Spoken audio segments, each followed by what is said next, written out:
All right, Sylvester McNutt. First question. I just saw you light something on your desk. You got incense? You got a candle? What's going on? To be honest, it was the light. It was just the backlight. Uh, 'Cause yeah, I just needed another light. It was kind of dark in here. yeah. Now you're Not a looking candle. tan. You're Not looking a candle. tan. Your skin is looking, what's the word? Vibrant. I'll take that, man. I'll You take look all the like compliments I can get. you look like you've freed some energy lately. Yeah, definitely. Definitely. But welcome back to the podcast. It's been a minute since you stopped by.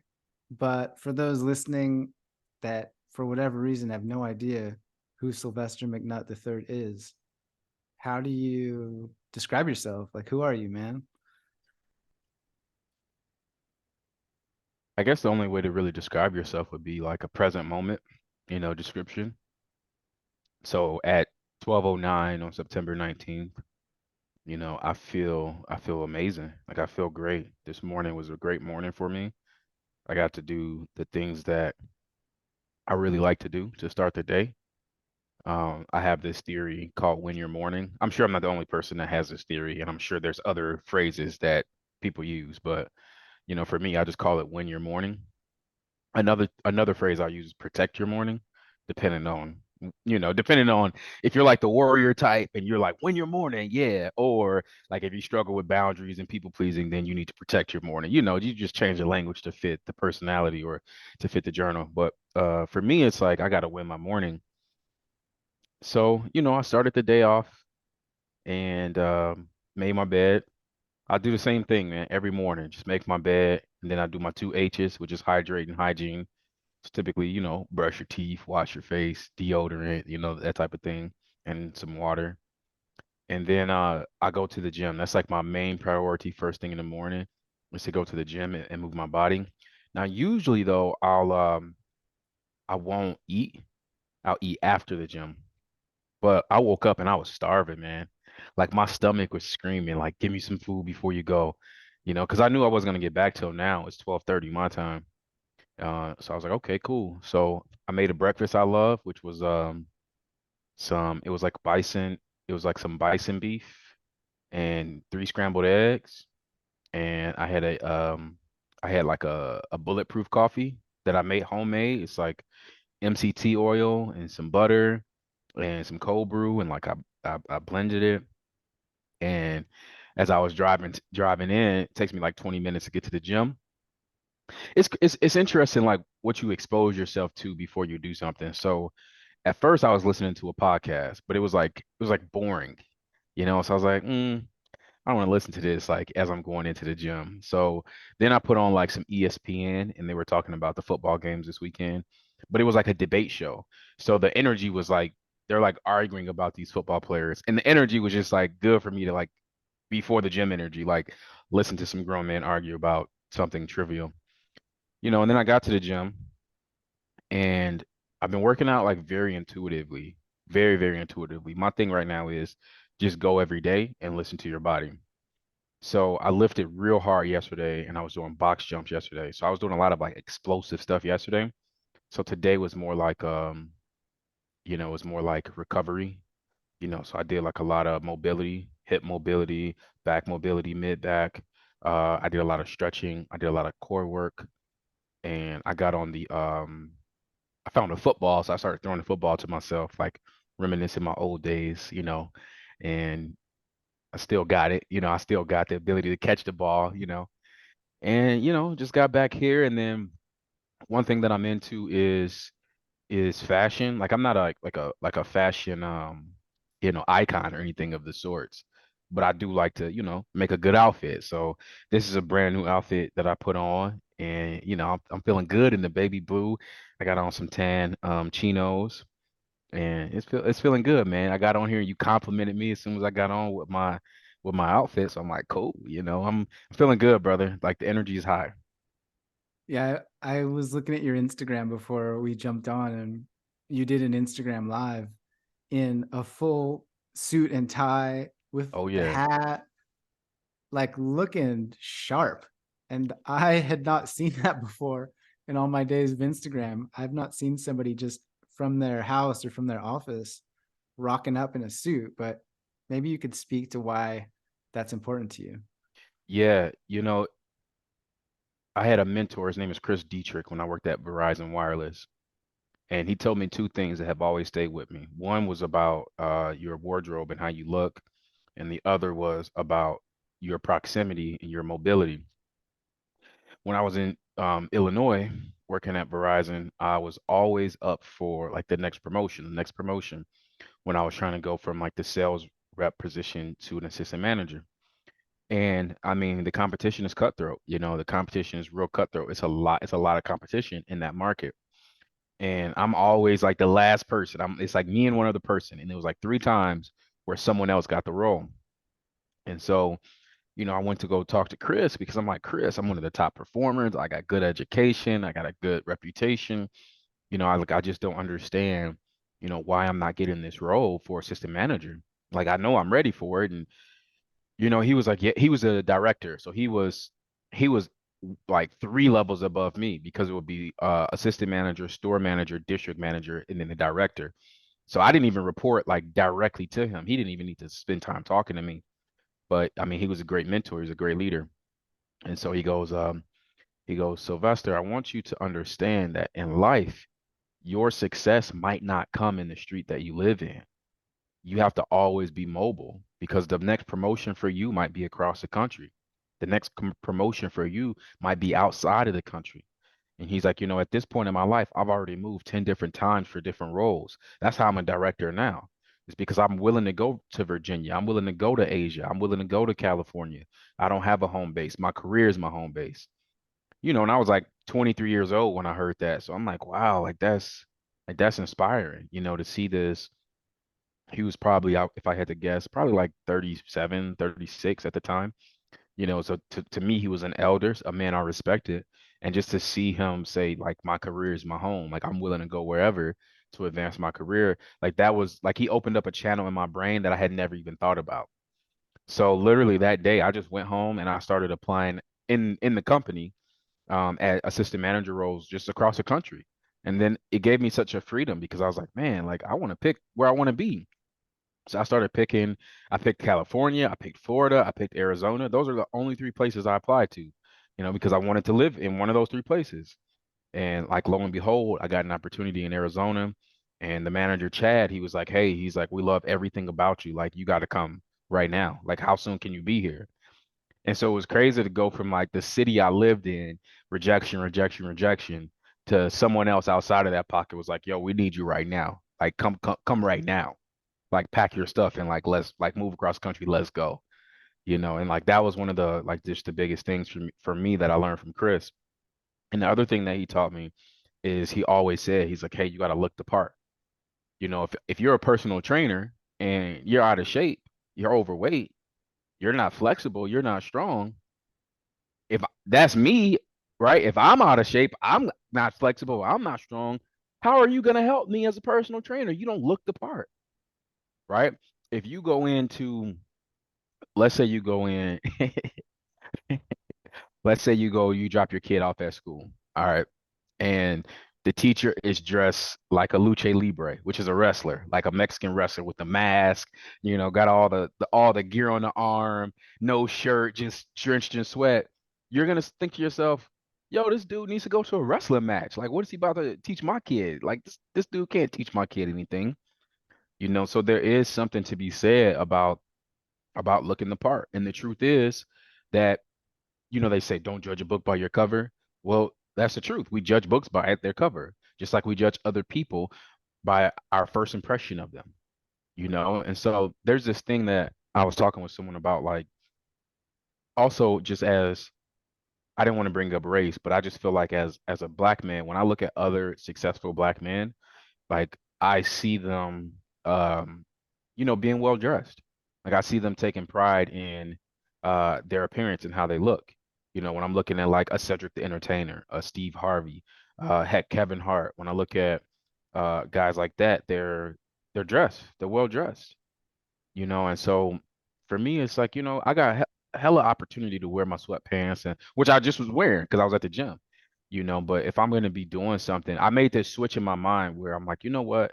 If I'm going to do something, like I want to look the part, like I want to look like an author.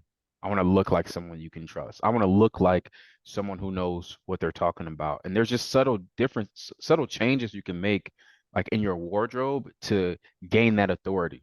Right? Because the truth is someone's going to look at you and they're going to be like, "No, he can't talk about that or she can't talk about that because you don't look the part." So yeah, that's why I was like, you know what, man, I'm about to get on this Instagram live. Let me make sure I'm feeling good. Now, granted, that's what I wore yesterday. That's what I wore all day yesterday. It wasn't just for the Instagram live, but got to look the part.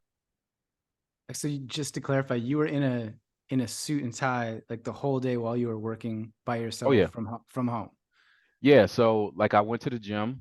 No, no, actually I didn't go to the gym in the morning. I started working in the morning yesterday.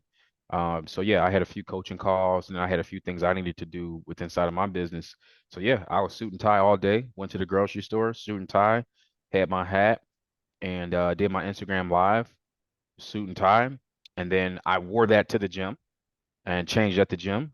And then when I left the gym, I didn't wear that. I just was in my sweaty clothes and I came on home. But yeah, I mean, it's something to be said too. I've been working from home for like 10 to 12 years now. And so the majority of the time you wear a sweatshirt, you wear a t-shirt, you might put on a button up and wear basketball shorts. But there's just something about it's like that my favorite show from a kid, Mighty Morphin Power Rangers. You ever seen it? I know I'm familiar with it. Yeah. Yeah, it's like they're regular teenagers, but then when they pull out their little diamond or whatever, and they just hit that phrase, like it's morphin time. They get their ninja outfit, they get their helmet, they get their swords, and then they're ready for that role, like they're ready for that part. So I like it. I like that where it's like, you know what, it's morphin time. Let me put on my cologne, let me smell good. Like it's not even about see when you go to work, the idea is like when you go to an office, the idea is like let me make sure that I look acceptable to everyone else. Like you're not thinking about, let me make sure I feel good for me. See, dressing well gives you more confidence. And if for example, I'm doing work where I need to appear confident in what I'm speaking in order for, first of all, for people to benefit. But then as a business owner, in order for people to trust me and to buy my products, I need to be confident. Well, one of the best ways you can be confident is take a shower, smell good, make sure your hair is how you like it, make sure you have a good outfit on, and you just appear more confident. So really dressing well is for me to appear confident. It's not for like some type of validation for like it is for the validation of I think he's confident. Let me listen to him. That it is that, but it's not like I need you to validate that I'm attractive or I need you to validate that like I look good. It's not that type of. It's not like an ego validation. It sounds like it relates to energy. Like I know you're a big energy guy, and Hmm. when you were describing that, I think I may have even described you as like having a vibe. Like it's a vibe. I picture you spraying your cologne on and tying up the last knot of that tie and just having a bit of a swagger of like, all right. Yeah, Like I know you well enough now to be like, picture you just being like, let's go, baby. Like it's on look, now. man. Look, Like and if I'm an introvert, man, so I could go a whole day without talking to anybody. But you're gonna feel me because it's the energy, man. It's the energy. You damn right. Before while I'm taking a shower, I got my music playing in the background, setting the vibe. I'm washing the beard. I'm smiling. I'm grateful. It's all about the energy. Yesterday, this blue shirt. I just bought this shirt yesterday. When I went to the store yesterday, I went because I was looking. I'm like, man, I don't have enough polos. Like the polos I've had for years. So I'm at that point where I need to replace my polos. I said, okay, let me go to the store. Let me get me 3 polos. You get your black, you get your white, and then you get any color. So this was the color I picked. So when I picked this color, I'm like, man, I don't have anything baby blue. Like a smile came over my face, like the energy of joy came over my face, right? So literally, I was waiting all day and all night to put this on today, just to wear this shirt, this polo. So the energy is everything. The energy is everything, man. yeah. And so even just for me hearing that backstory and now recognizing that when we jumped on and I complimented you on how you looked, like Yeah. it's like that's gotta feel good, man. You've been Yep. you've been waiting a whole day to put this shirt on and you're greeted with like recognition. It's like, Hey, yeah. that lets me know the plan worked. Maybe can you maybe speak more to the the energy piece. Like I know you've got a new book out. I know your work really well. Like we've been friends for years. I've read and talked to you like monthly for years now, I feel like. And I know that energy is like a core way that you view the world, or like a lens through which you view Yeah. life. Maybe you could sort of synthesize some of that for those listening that associate energy with this spiritual woo woo stuff, or like maybe they don't fully understand what you're talking about. Yeah. I mean, the way I see it, man, energy is everything. It's wholeness. Like healing means wholeness, you know. I see everything as a big picture. As a writer, I'm always looking for the beginning, middle, and end. I'm always looking for, the conflict. I'm always looking for the plot. I'm always looking for the plot twist. Like it all has energy. Everything. Like last night, I watched The Notebook last night. First time I seen The Notebook since it came out, like way back in the day.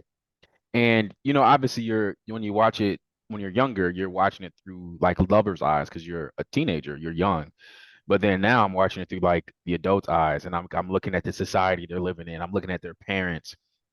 And the thing that made that story so good is just the energy they had between each other.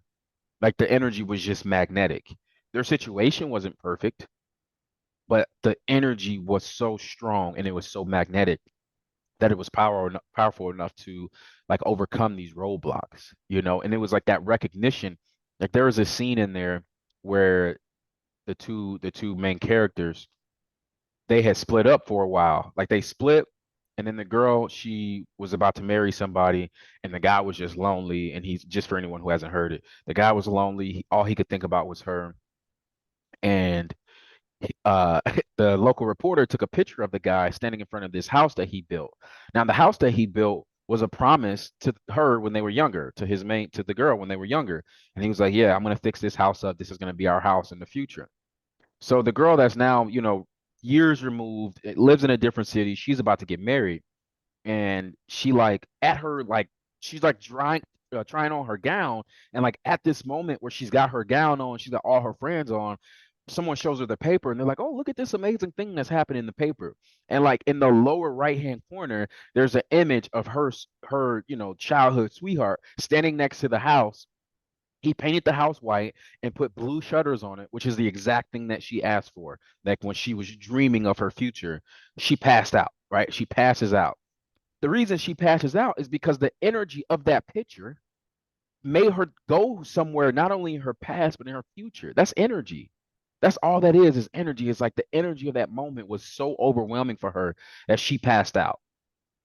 So she ends up going back down there. Um, they're hanging out, they're talking, and she's like, "All right, I'm out. I was stupid for coming here." Like this conflict happened. She's like, "I was stupid for coming here. That I'm leaving." And he goes, "No, you're not leaving. You're not going anywhere. This is going to be hard. I want you to be with me. I want to be with you forever." It's not that he knew he needed to be with her.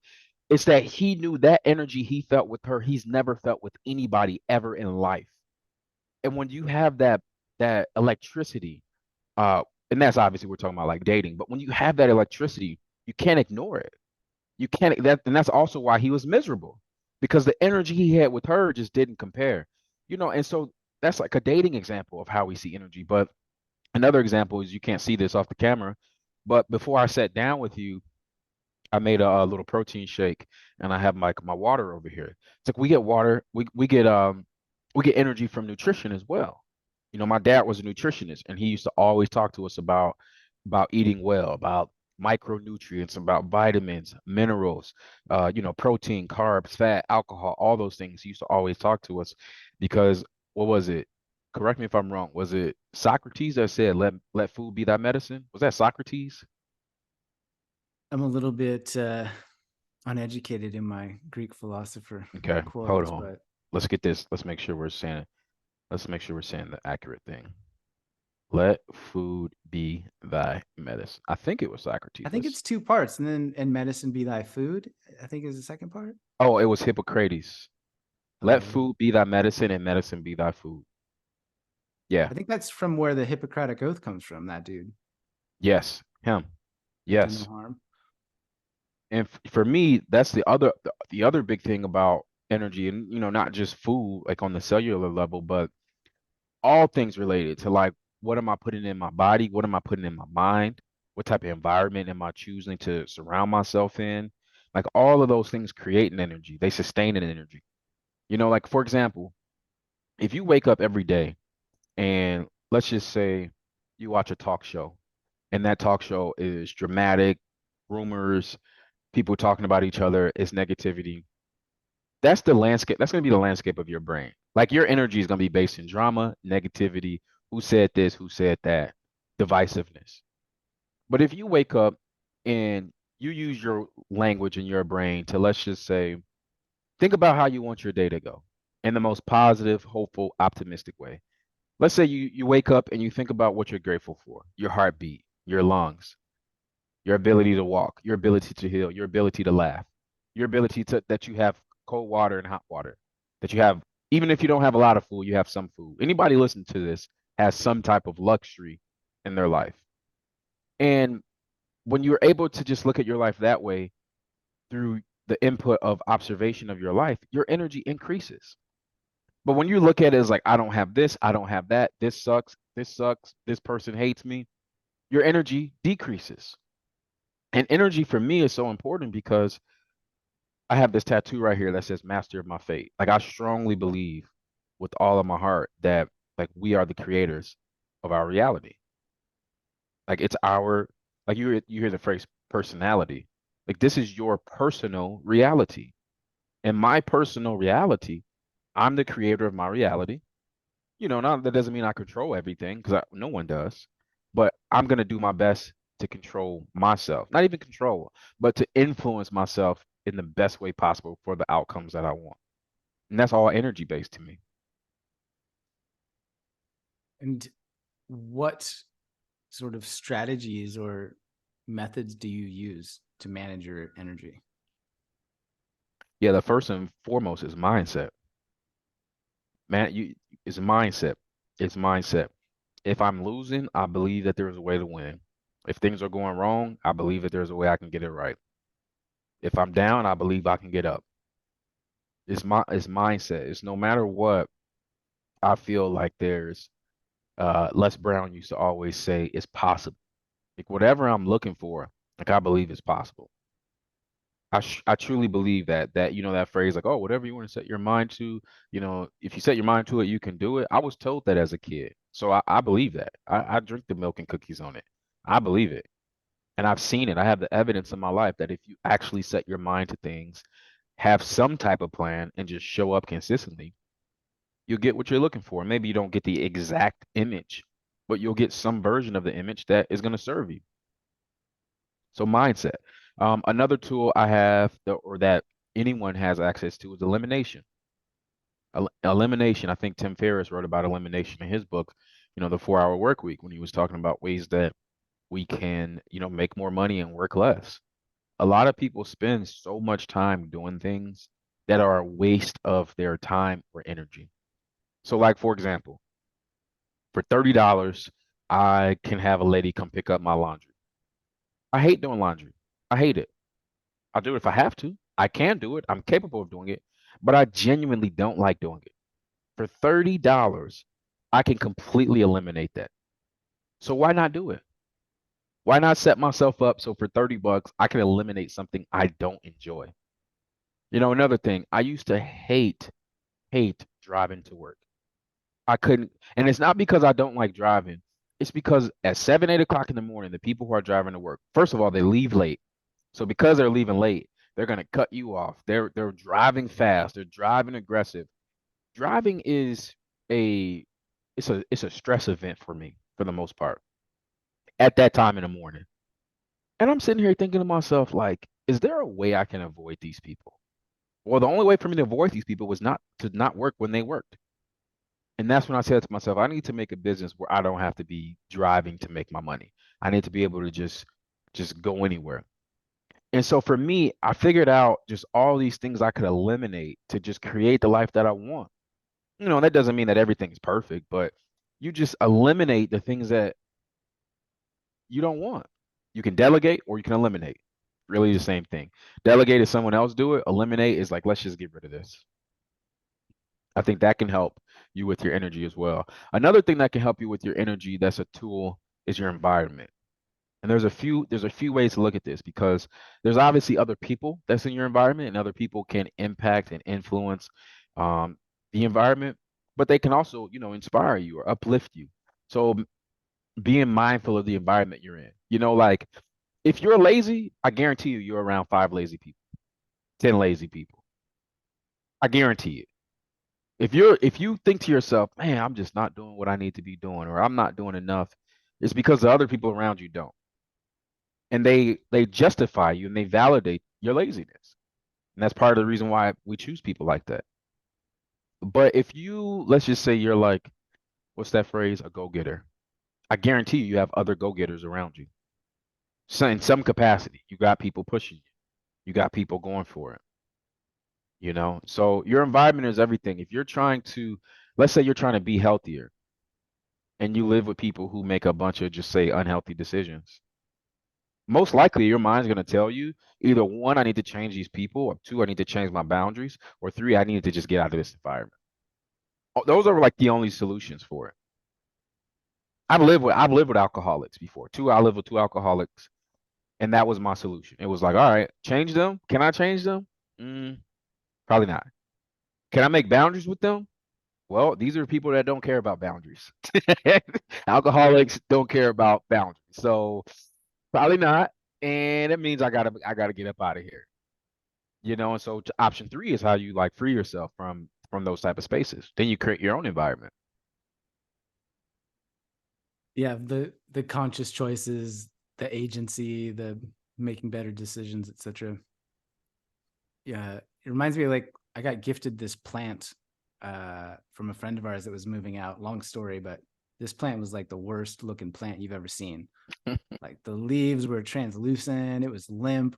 It looked like it looked like crap, man. The soil was like hard. There was like white stuff growing on it. And so I transplanted it. I like put it in a different pot with different soil, moved it closer to the light, gave it some water, and lo and behold, thing's thriving now. It's like it's down behind me. It's green, it's lush, it's blooming. And I think what you're describing there is just imagining that you're a plant that can walk around and make decisions. It's like you got to move yourself closer to the light. You got to move yourself out of the dark. Like you got to get out of these pesticide people that are spreading the chemicals around you and stopping your growth. And just to your point about, I think minimization is like when you're saying no to something, you're also saying yes to something else. And so you might reestablish a relationship. You said, no, like I can't live here. And what you're also saying is yes to possibilities, like yes to other options, yes to self-worth and honoring your life, etc. And I think that's a big part that people sometimes don't necessarily see in the moment. Is like they're so focused on the no and the pain of leaving, the difficult conversation, that they neglect to realize that that no is also saying yes to all of the glory, all of the possibility, all the abundance. I know you're a big proponent of that. Anything come up for you there? Well, it's like you're a kid on the monkey bars.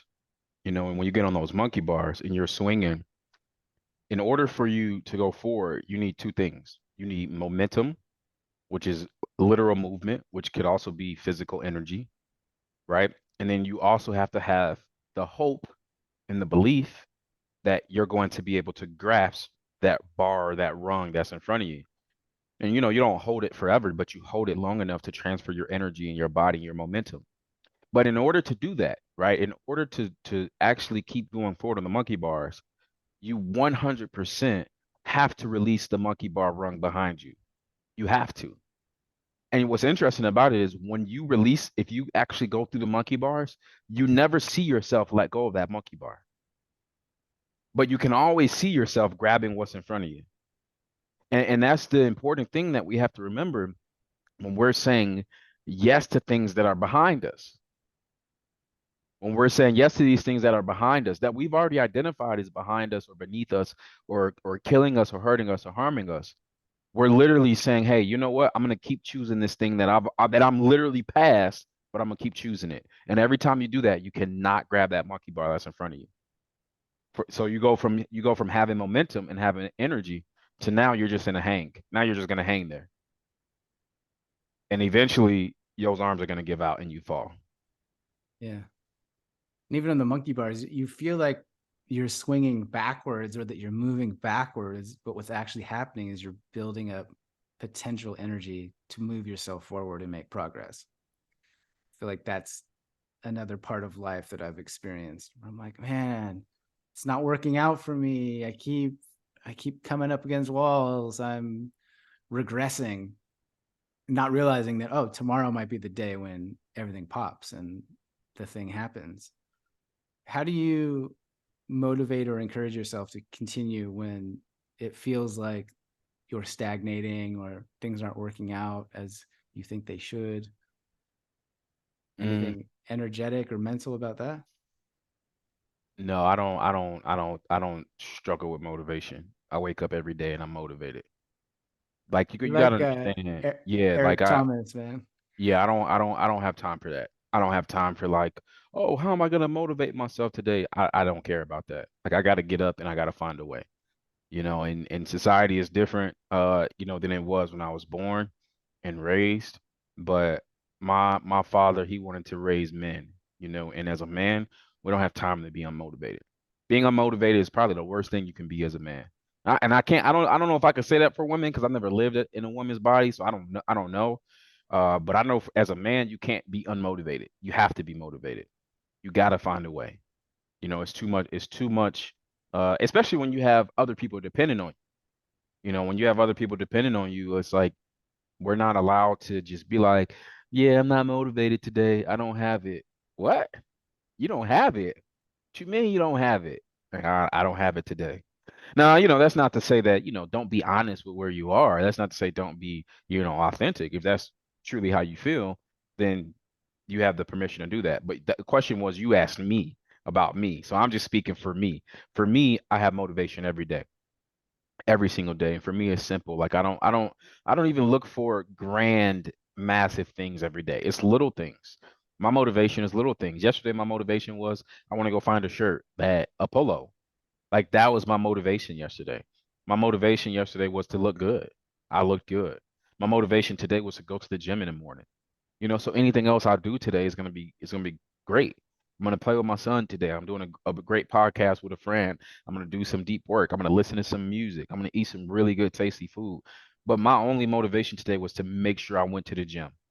And so I just think if anyone's hearing this and they're like, man, I struggle with motivation, just start small. A part of the reason people struggle with motivation is because they're trying to do too many things. I want to do this with finances. I want to do this with my body. I want to do this with my party. I want to travel here. Like you have too many goals. And I'm not saying don't be ambitious, but I'm just saying simplify it. Simplify it. For 3 months, have one goal. One goal for 3 months, and that's all you're doing. And let everything else go. I'm not saying let everything go like don't be an adult about it or don't be responsible. But the bigger goals, let them all go. Focus on one thing for 3 months. That's your only goal for 3 months. And then motivation becomes to get easy. Because motivation doesn't last anyways. Like you don't need motivation. What I care about more than motivation is your rituals. A habit is just so the difference between a habit and a ritual. A habit is something that you just do over and over and over. I get up, I make my bed, I drink water, I set my intention for the day. That's just my habit. But a habit doesn't really mean anything. There's no emotional connection with a habit. That's just what I like to do. A ritual, there's an emotional significance to the ritual. A ritual, your birthday parties that we have for religious celebrations, remembrance and honoring that we have for maybe people who have passed away within our family, like Day of the Dead in the Mexican culture. See, a ritual has that emotional capacity, and so the more you can move away from motivation to your rituals, the better it is. For me, my ritual is I have to take care of my body. I have to go to the gym. If I'm not going to the gym, I'm going to yoga. If I'm not going to yoga, I'm going for a walk. If I can't physically go, then I'm going to do it in my home. I have to do it because it's an emotional thing for me, for my body to feel tight, or excuse me, for my body to feel loose, for my body to feel strong, for me to have that mind body connection, that mind body axis, that connection. Like I need that. I am my best self when I focus on that. I'm my best self in my relationships, in my business, friendship. I'm terrible. I am terrible when I don't hit that lever. And that's all it is. It's a lever. So for me, the ritual is that lever that gives me the motivation. So I don't ever think about motivation. I just think about what's really important to me. That was a great question, Jeremy. Thanks, Sly. I find it sometimes, well, it sounds like what you're talking about here is integrity, meaning, this is how I've decided to be as Sylvester McNutt III. Like, this is who I am. And a person like me does stuff like this. And when I say that I'm going to do this thing, I'm going to fucking do that thing and I'm going to follow through. And you've built up through that repetitive process of having tiny little steps and collecting evidence through time. You've like built up that personality or identity to be a human being that's like, no, we go. And I feel that from you. Like if I had to bet on a guy, if I was like on a quiz show and they're like, which one of your friends would wear a three-piece suit to conduct an Instagram live? I'd be like Sylvester McNutt III, hands down. It's like, which of your friends like needs no motivation to get out of bed because he's da da da? Like, oh, that's Sly. But I imagine there was a time in your life when you weren't this exact version of yourself, right? So there must have been like some kind of a transition phase or a series of decisions, or you just always like from day one Always been wired. Yeah, wired this way. I really wish I had a story about like, and then at this moment I became like even as as like a far little kid, like as far as as you a can little remember? same. It was worse when I was a kid because I didn't have no responsibility. So I just was putting in. I'd be like for example, I would go outside and play all day. I would play all the sports. Like literally, I would work out for like 8 hours. Baseball, basketball, football. My mom would be like, "Hey, did you eat?" Nah. She's like, "Why didn't you eat? Like you've been outside all day riding, but like I'm just why like I wake up and I'm just ready to go. I'm just ready to go. I was a gifted student when I was younger. And it was because school was really slow for me. School was so slow. I used to sit in class and just be bored. Like, what are we doing? Why does it take 16 weeks to teach this? We could have this done in 3 to 4 weeks, wrap this up. Let's get back to the summertime. Like, I don't need to be sitting in this class.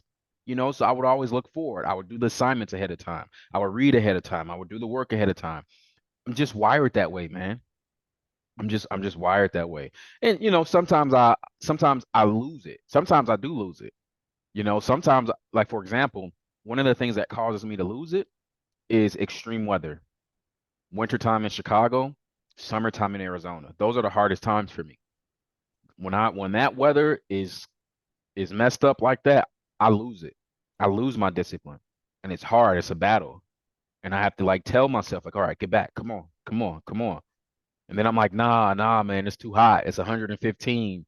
Where I'm living in Chicago, it's like -10. Like, so I think my next evolution is, and this is something I'm working on, is how do I still show up for what I need when I have exterior conflicts like the weather?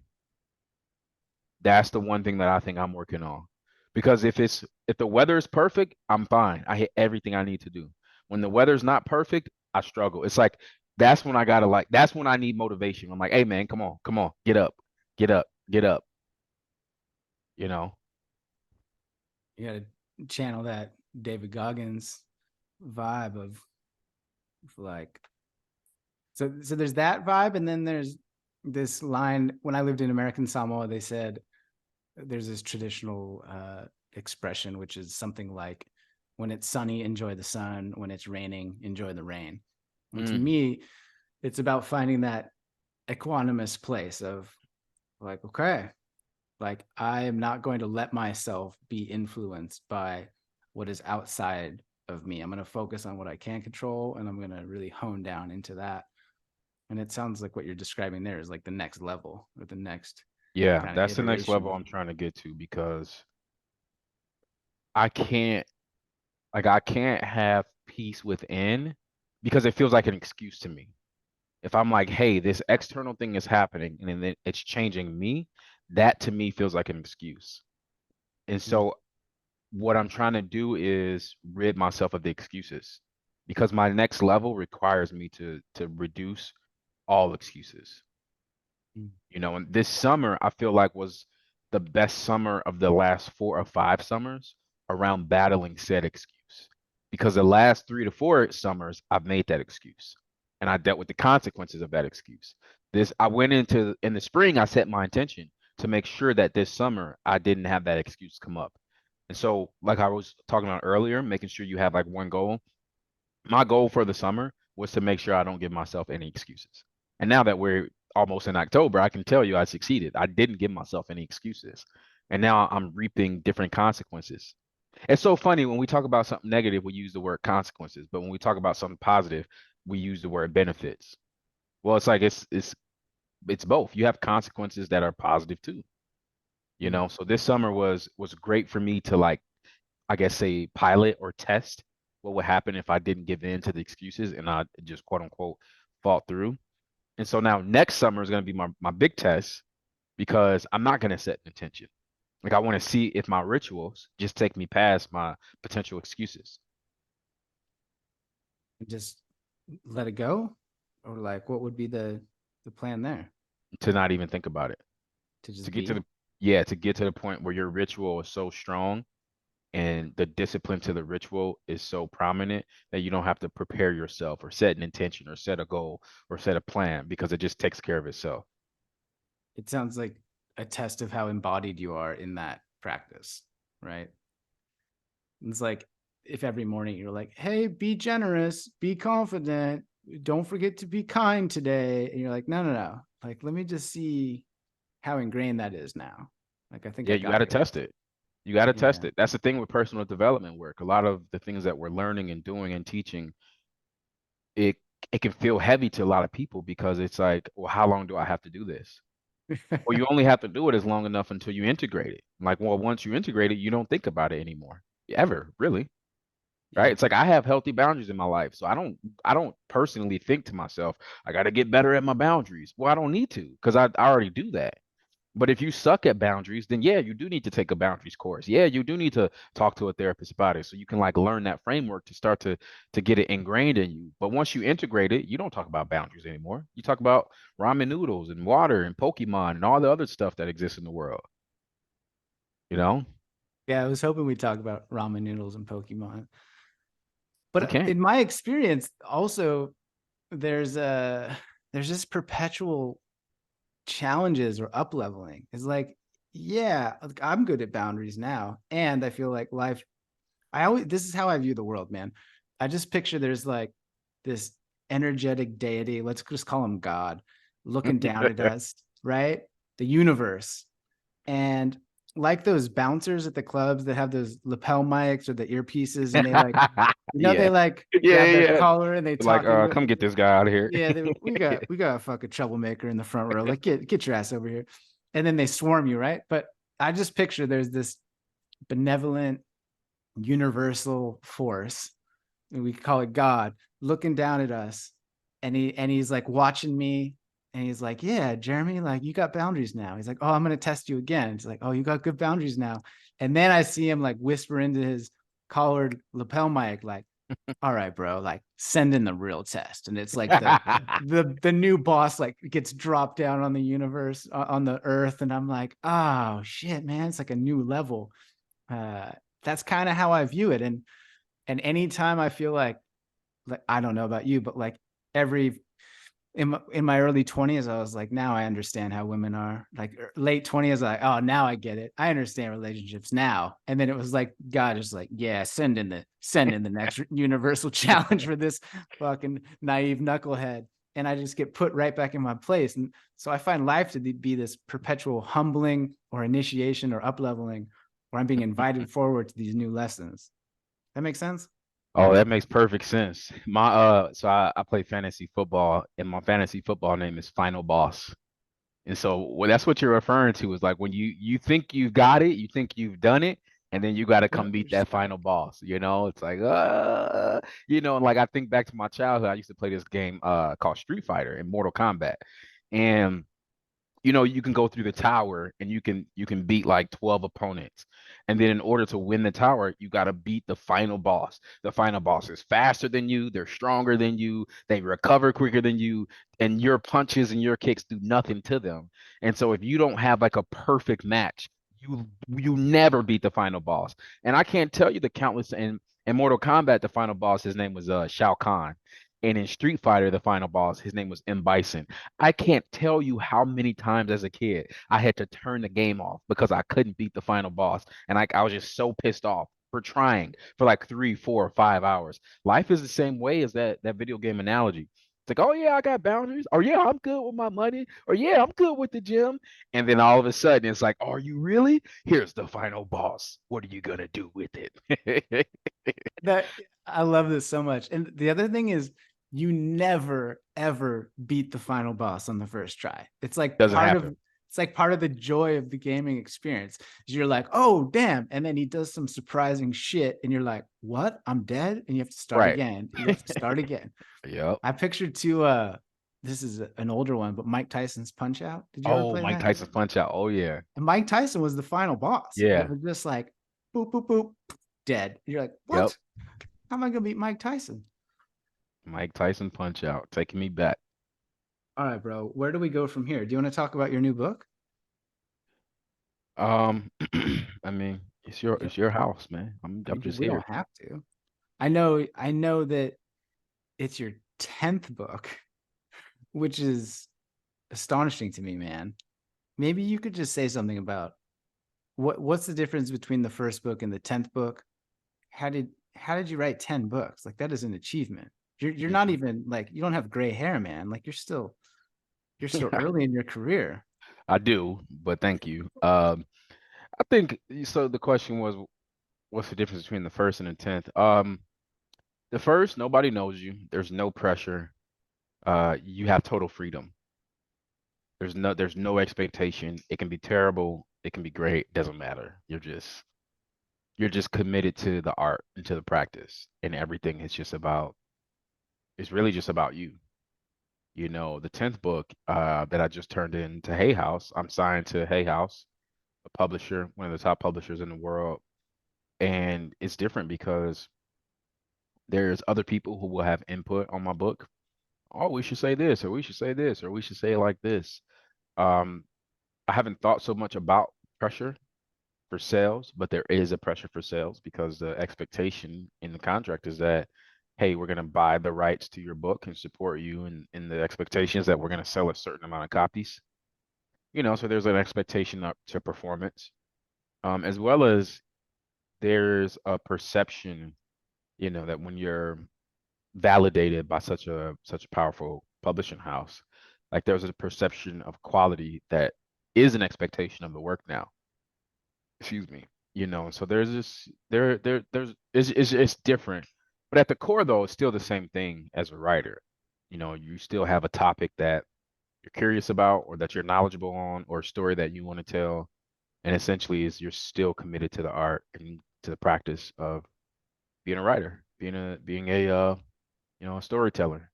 That will never change, no matter how much money you make or how many followers you may get, or no matter if people love you, hate you, that doesn't change. You're still an artist, and you still owe it to the art to commit, to give your best to the art.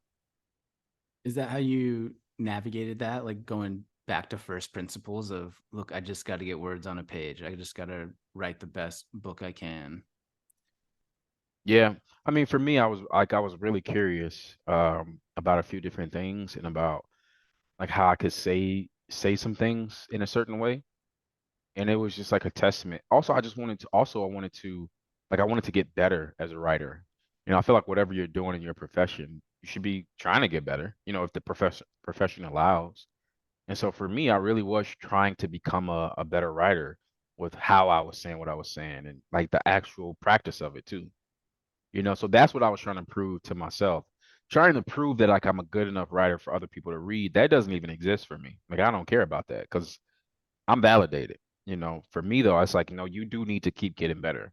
You can't you can't be comfortable with where you are. You got to keep improving. Do you read the reviews, No, like the Amazon reviews? no, Yeah, can't can't do that.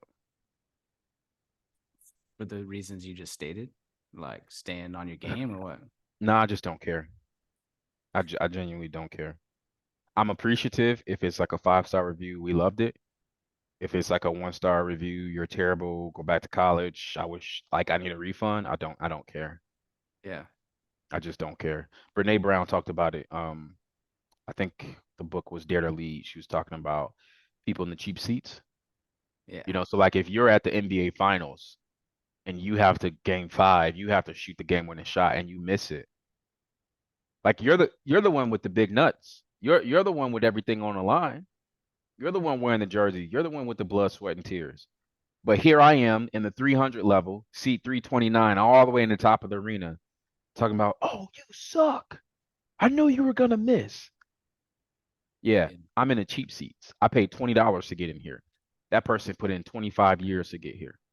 So why should that person who's at the NBA finals taking game 5 shot, why should they care what I have to say? yeah. That's how I look at it. Can I offer an idea for you to consider? Yeah. So I looked at, I'm the same. Like there's part of me that's like, nah, I don't want to read the reviews of my book. But I looked, your new book has 1,759 reviews on Amazon, which I read that and I was like, that's a lot of reviews.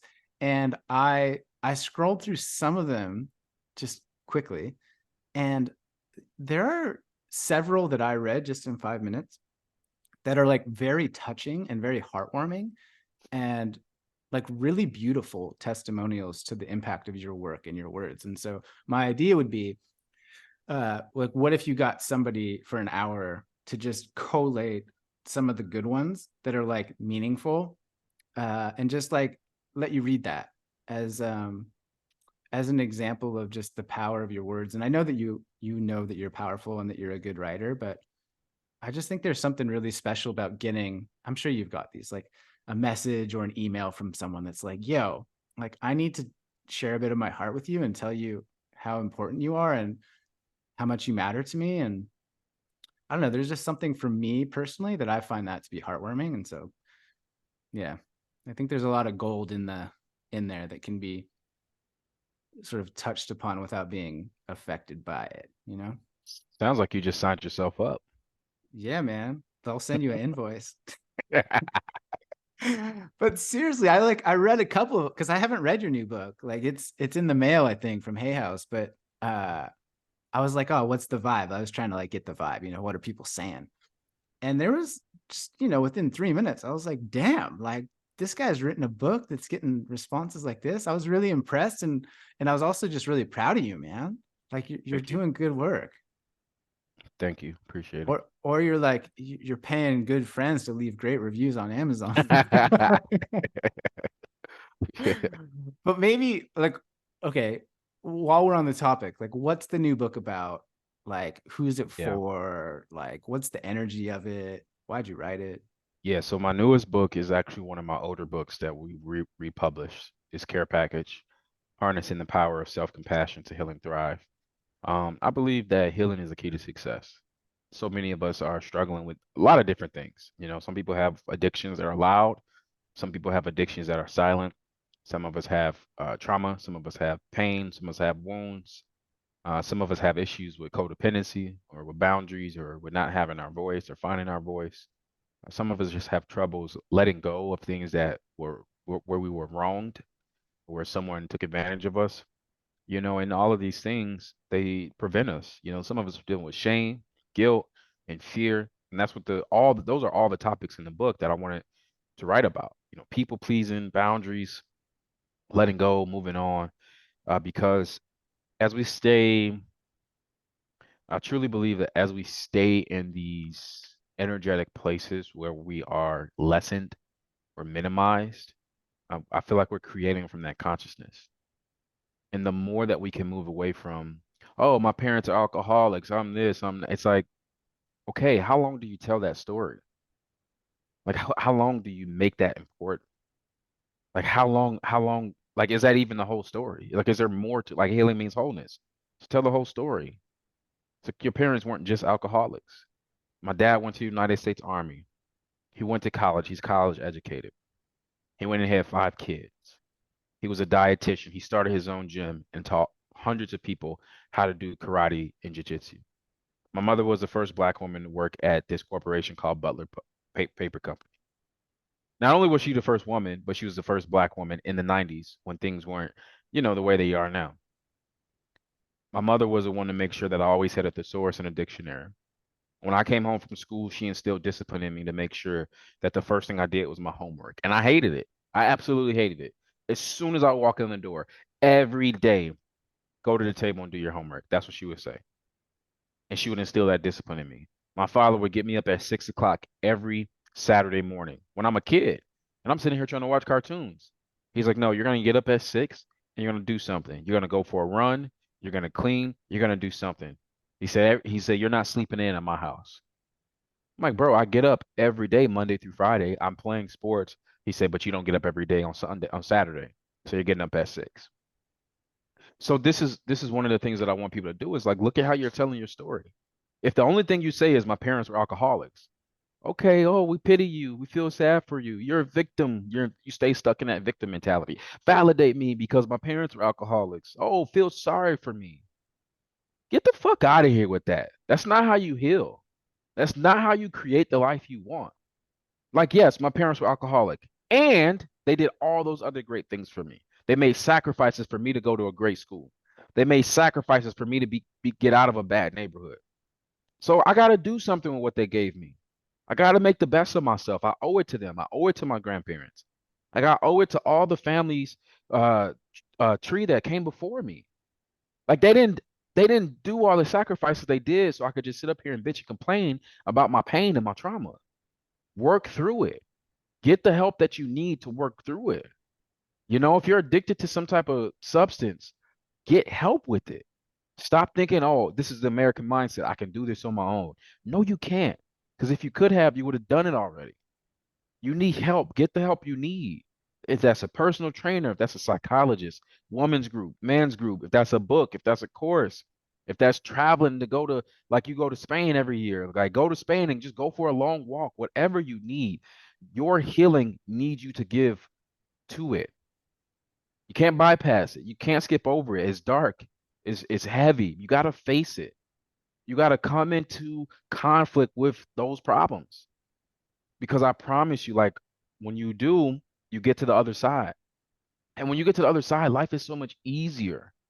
It's so much easier when we're out of our wounds, when we're out of victim mentality, when we're out of like, woe is me, when we're out of, well, this happened to me and this happened to me and this person, like, get out of that energy, that stuck energy. Those people, that's why those people are always say, like, oh, I feel stuck. Of course you're stuck. You're stuck in the past. You're stuck in a story. You're stuck in a wound. So that's why I wrote the book, man. I wanted to at the time I wrote the book, I myself was on that journey, so I wrote the original one and then I was on that journey. But then now Hay House, they bought that book and they're like, hey, we want to make the font better. We want to do the cover again. We want to re-release it. We want you to do the audio book again. Like, are like, let's redo it and make it a really official version.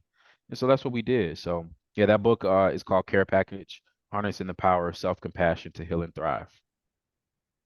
That's book number 9, right? hmm And then the hmm 10th one you've submitted and is in process.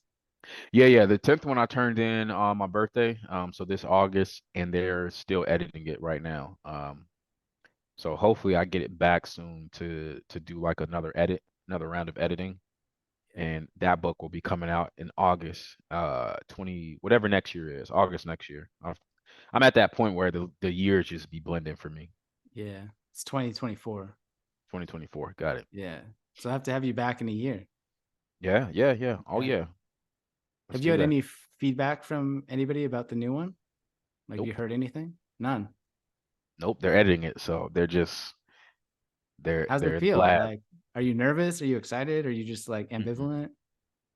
I'm indifferent. Yeah. I'm a stoic, man. I'm a stoic person, so I don't feel things that like don't exist, you know. So like right now, nothing exists. Like they got the book, they're doing their work. I'll feel something when they give it back to me and they're like, "Hey, here's these 10,000 errors you need to fix." Like I'll feel something that day like, "Damn it," you know, but today I'm not even thinking about it. I feel like I wrote the best book of my life, turned it in. I feel like people are going to love it and get value out of it when they read it. You know, or at Mhm. least that's how I felt when I turned it in. You know, whatever happens between now and when I get it back, doesn't even matter. Yeah. Well done, man. It's easy to say, difficult to implement, but I think it's the path. Thank you, sir. Anything we haven't discussed that you're feeling called to sly slam about? You tell me. Uh, I think we're I think we hit on the stuff I was looking to talk about. I mean, you're one of those dudes that I know I could just talk to you for days, man. It's like, what else is happening? We could just choose a topic and jam for an hour any given moment, I feel, but uh I don't I had a question actually when I was brushing my teeth earlier. I was thinking about asking you, which is just simply like, what are you best at? Like, what do you think Mm, you're best at? Like, I know that you coach and you speak and you write books and you are on Instagram and you are a former professional athlete and you've changed your whole life and you're a dad and like you got many parts and pieces. And I was like, mm, I wonder how he thinks about his best attributes. mm. I think I'm best at just finding a way,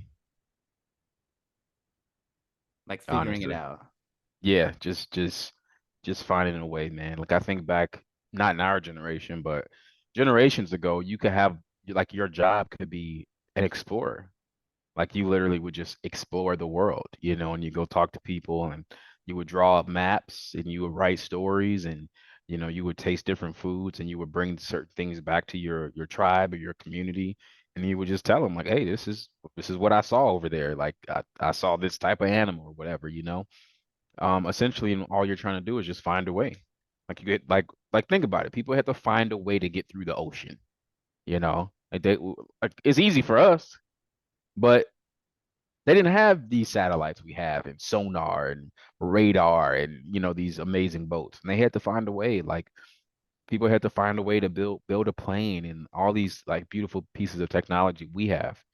You know, at the end of the day, like if I lived in a different lifetime, I feel like I would just be an explorer. You know, if I had the same personality, like I would be one of those people that's like, all right, guys, I'm going on this mission for the next 45 days. I'm gonna find out some things that's gonna keep us alive and keep us going. I'll be back, you know, and I would just leave with like a bow and arrow and a knife and some like one pair of underwear or something, you know. Like that would be me in another generation. Like I would be an explorer. So I think in this lifetime, like I think I'm the same way, man. I'm just trying to find a way through. Yeah. I just flashed to this story that you told about you and Brandon at the Spartan race, where you were like, "Hell no, man! Like we're going over here." Where what was it like? It was a Yeah. freezing mud pit or something, and Brandon Collinsworth, our mutual friend, just dove in like, "Let's go!" And then you're like, "Nah, B, like get out. We're going this way." So I'll tell that story. That was a good one because some Tough Mudder, you're doing like 25 obstacles over like a 7 mile, 10 kilometer area. And you know, we're in this thing for like an hour and 90 minutes at this point. Like we're moving, we're sweating, we're muddy, we're tired. And you get to this one where it's like a pyramid, okay? But before you go in the pyramid, you have to go through this like it's like 4 feet of mud and water, and you submerge yourself in this water, and then you have to climb this pyramid. The pyramid was probably about 10 feet high. It was about as tall as a basketball rim, but it wasn't straight up. It was slanted at an angle. It was what type of triangle is this? Where they have the same sides? Isosceles. Yeah, it was an isosceles triangle. So I'm just looking at this angle and I'm like, holy shit, this is not gonna work because usually that it's 10 feet in that angle, you need a rope or ladder, like you need something to hold on to. So I'm just sitting here and I'm just looking at the data, like, okay, as a scientist of human life, I'm like, we just walked in the mud pit. We're all drenched. There's nothing to hold on to. How are we going to climb up this thing? So I look, and there's this big dude, big white dude, man. He's like 6'5". He's like, he looked like a Viking. He's got the beard. Like he looks like the type that you would see like on the front lines of a war with an axe, like just chopping people, right? Like in some like what was that show? Game of Thrones. Like he looked like a Game of Thrones type of guy. So I'm looking at this dude and I'm like, all right, he is, in corporate America, they say key point indicator, your KPIs. He was my KPI. All right. So I was like, let me see how he handles this. And because he's in front of me, this will let me know how I'm going to handle this. Okay. So he puts another man on his shoulders and he like squats at the bottom and he thrusts. He's like, ugh. And he's like pushing this man up and he pushed this man up. And at the top, there was like another Viking man trying to grab the man that was in the middle. And so they're like, come on, brother. And they're like, grabbing each other's forearms and they're like grunting. And so he's like pulling the dude up and it was like the movie where he had both hands, but then one slipped, and then they're just holding on to the one hand, like in the movies, and it was slow motion. And I was like, oh shit, he's about to let go. So he lets go, and like it was in slow motion for me. I see this huge man sliding 10 feet down this isosceles triangle that's completely drenched. He slams into the Viking's neck. The Viking turns like this. His neck is all messed up. He lets out this loud grunt. He's like, "Oh!" And Brand is looking at me. He's like, "Yeah, yeah, yeah. Let's go, let's go." And I'm looking at this dude that just almost had his neck broke. And I look across. There's like 5 other people going through the same struggle. And so at first, my testosterone was going, my ego was going. I'm like, "Yeah, yeah, we're gonna do this." My peer pressure from my buddy was like, "Yeah, let's go." Then that logic kicked in, and I was like, yeah, I'm not doing this. I'm not about to do this at all. I get out the pool. I'm like, Brandon, let's go, man. We're not doing this. And I just pointed at the dude with the neck. He's like holding his neck now. He's looking for a medic. I'm like, Brandon, look, come on, let's go. Brandon looked again and he was like, yeah, you right. Let's go, man. We out of here. So then we just went ahead like a nice conversation. And what do you know? At the very next checkpoint, they had some water for us. They had a banana. We went and met this guy and talked about like real estate. So we went from like potentially having like that neck breaking incident to getting a banana, getting some snacks, and just finishing the walk, man. Great Yeah. decision. Got to know Yeah. when to abort. Solid, solid story. So many lessons in there. Um, all right, brother. Well, this has been great. You're great. I just love you, man. You're such a character and such a like a glowing part of my life, man. And Appreciate you. yeah, it's been fun watching your journey unfold and being on the end of your Care Bear stairs sometimes, and the encouragement and the support that you offer, often unintentionally, just in the way you live, man. Like I sometimes feel like I've got a little miniature Sly on my shoulder, like watching and just commentating. And yeah, man, I'm glad you're my friend. And to those listening, if you don't follow Sly, follow him on Instagram, read his books. Do you still have your podcast going? Oh yeah, Free Your Energy podcast. Also, I'll say this too, man. I got a new course out that people will love. It's called People Pleasing 101, a step-by-step guide to stop people pleasing. And in that Oh, course, it literally just went on sale. It'll be on sale for the next 3 weeks. So definitely sign up for it. It's going to teach you how to stop people pleasing, man. I'm tired of seeing people pleasing. They're feeling drained, feeling used, feeling abused with the lack of boundaries, the guilt, the not having your voice, the not knowing how to speak for yourself. Come into that course. I'm going to teach you everything.